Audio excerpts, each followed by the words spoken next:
आप देख रहे हैं उजाला न्यूज लाइव। सभी साथियों को क्रांतिकारी जय भीम, नमो बुद्धाय, जय संविधान, जय विश्व गुरु रविदास जी की, जय बिरसा मुंडा, जय घासीदास जी महाराज, जय ज्योतिबा फुले, जय कांशीराम, जय भारत। साथियों, एक बहुत अहम मुद्दे को लेकर मैं लाइव आया हूँ। और लाइव मैं कभी कभी आता हूँ क्योंकि हमारा जो कार्य है नेशनल भीम आर्मी बहुजन एकता मिशन सामाजिक संगठन का जो कार्य है वो आज जमीनी स्तर पे चल रहा है। और जमीनी स्तर पे हम लोग कार्य कर रहे हैं और सभी बहुजन समाज के सभी लोग अपने स्तर से बहुजन समाज की आवाज़ उठाने का कार्य कर रहे हैं।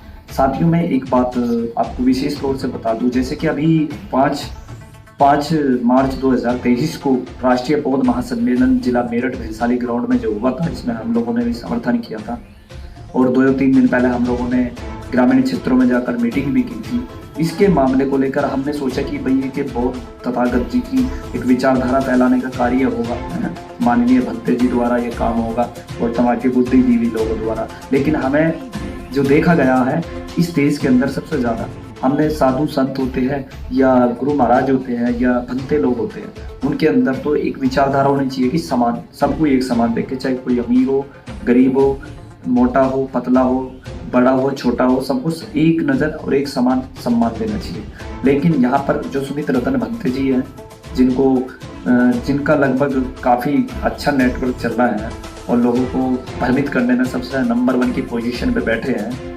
आज वो जो बौद्ध धर्म के नाम पर जो दीक्षा देने का जो कार्य कर रहे हैं, ये जो चल रहा है मामला, ये केवल अपनी राजनीति चमकाने के लिए लोग कर रहे हैं। मैं एग्जाम्पल के तौर पर तो सुमित रतन भंते जी, आदरणीय बड़े भाई चंद्रशेखर रावण जी, तो और जी के अखिलेश यादव जी और तमाम, और जयंत चौधरी जी और जी के अन्य बहुत सारे जो SC ST OBC के जो बड़े बड़े नेता हैं, वो लोग सब मिलकर केवल हमारे समाज का यूज एंड थ्रो कर रहे हैं। ठीक है।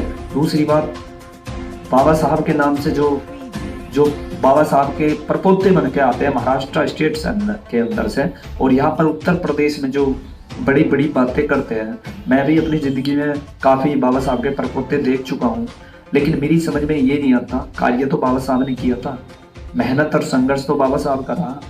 इन लोगों से आज तक महाराष्ट्र में अपनी सरकार नहीं बनाई गई, जो परम पूज्य बाबा साहब की कर्म भूमि रही है, वहाँ पर इन लोगों से आज तक अपनी सरकार नहीं बनाई गई। दूसरी बात, साहब कांशीराम जी रहे जो बाबा श्री राम जी के वंशज नहीं होंगे, क्या साहब कांशीराम जी के परिवार वाले नहीं होंगे?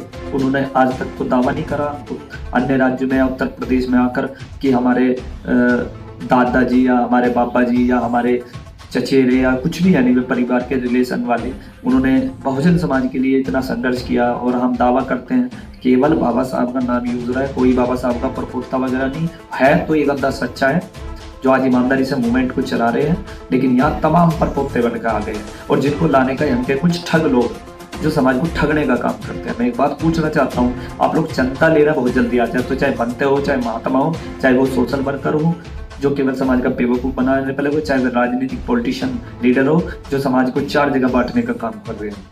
ये लोगों से मैं पूछना चाहता हूँ कि केवल इस समाज के युवा डंडे और झंडे ठाने के काम आओगे? डंडे लाठियाँ और जेल जाने का हम करेंगे, हमारे युवा पिटेंगे और तुम मंचों पर चढ़ कर बड़े बड़े भाषण देते हो, VIP गेस्ट हाउस में रुकते हो। मैं बता दूं, मैं जिस दिन सुमित रतन भंते जी से मिलने गया एक दिन पहले, तो खुद भारतीय जनता पार्टी के जो जिला अध्यक्ष है, जिला पंचायत सदस्य के गेस्ट हाउस में रुके हुए थे।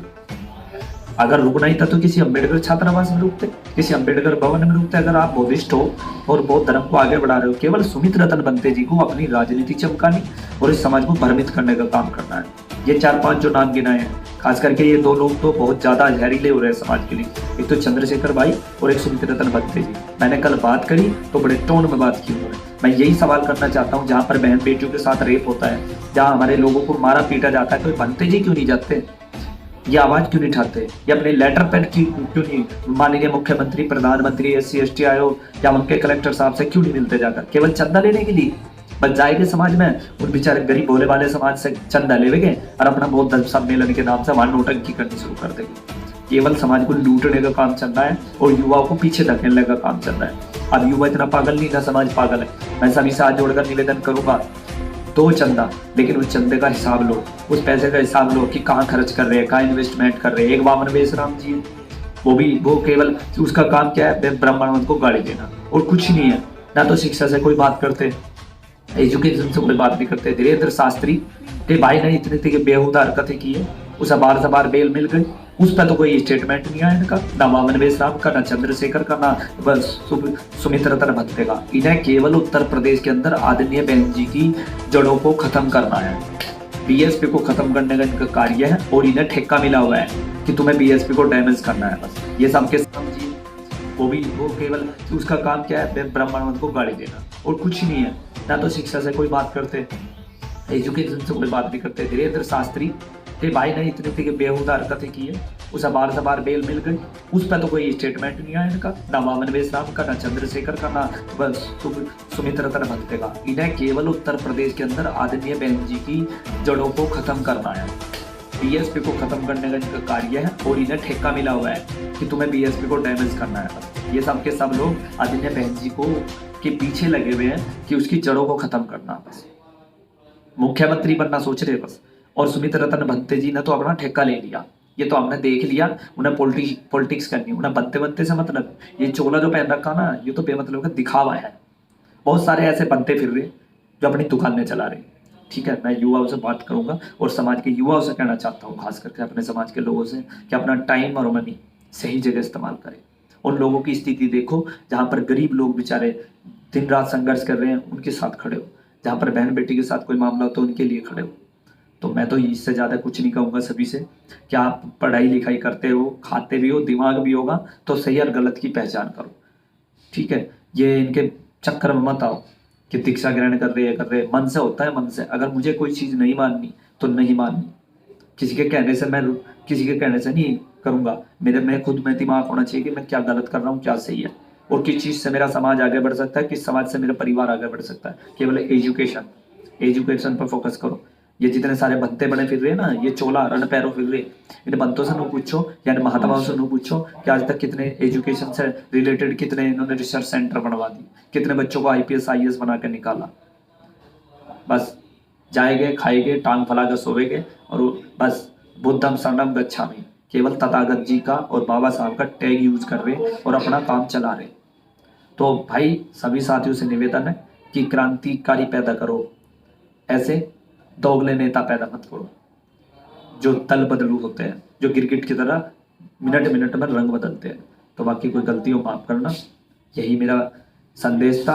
और मुझे ये कोई वो नहीं कि भाई मेरा सम्मान नहीं हुआ, ये वो नहीं, सम्मान हमें समाज में मिल जाए। और क्रांतिकारी लोग सम्मान की परवाह नहीं करते, क्रांतिकारी लोग मेहनत करते हैं, संघर्ष करते हैं।